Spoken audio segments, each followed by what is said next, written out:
ஓம் சரவண பவா. தொண்டர்களில் இரண்டாவதாக வருவர் முசுகுந்தன்.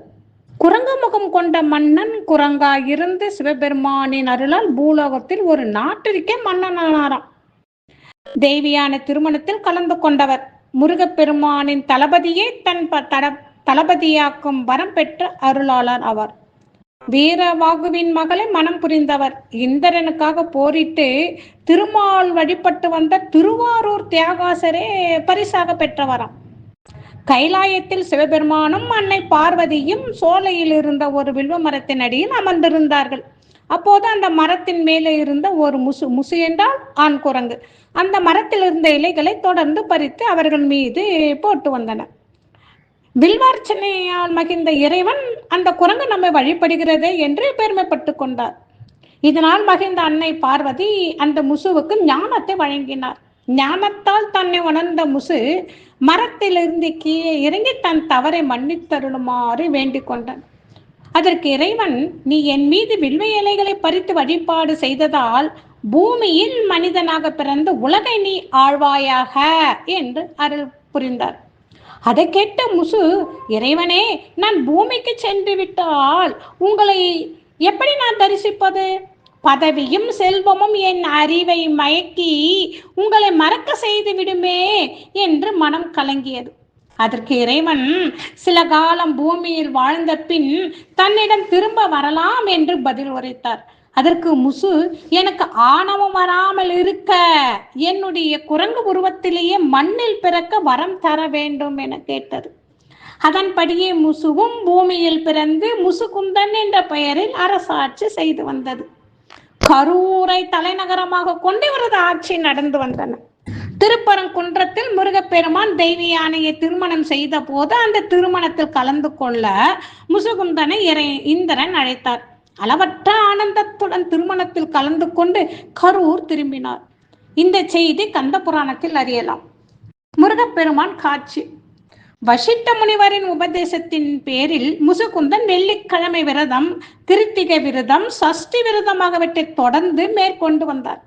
அதனால் மகிழ்ந்த முருகப்பெருமான் அவருக்கு காட்சி தந்து என்ன வரம் வேண்டும் என்றார். அதுக்கு அவர், இந்த உலகமெல்லாம் நான் ஆட்சி புரிய வேண்டியிருப்பதால் தங்களிடம் உள்ள வீரவாகு முதல வீரர்களை எனக்கு தந்தருள வேண்டும் என்று கேட்டுக்கொண்டார். அதன்படியே வீரவாகுவிடம் கட்டளையிட்டார். சூரர் குலத்தை அழித்த நாங்கள் ஒரு மானுட அரசனிடம் வேலை செய்ய மாட்டோம் என்று பதில் கூறி மறுத்தனர். இதனால் கோபமடைந்த முருகன், என் பேச்சை கேட்க மறுத்ததால் இப்பொழுதே மானுடராய் பிறந்து அதே முசுகுந்தனுக்கு படை வீரர்களாக சேவை செய்வீர்களாக என்று கட்டளையிட்டார். தம் தவறை உணர்ந்த வீரவாக தன் பிழையை பொறுத்தருளுமாறு வேண்டினார். அதற்கு இறைவன், சிறிது காலம் முசுகுந்தனுக்கு சேவை செய்துவிட்டு என்னிடம் வரலாம் என்று பதில் உரைத்தார்.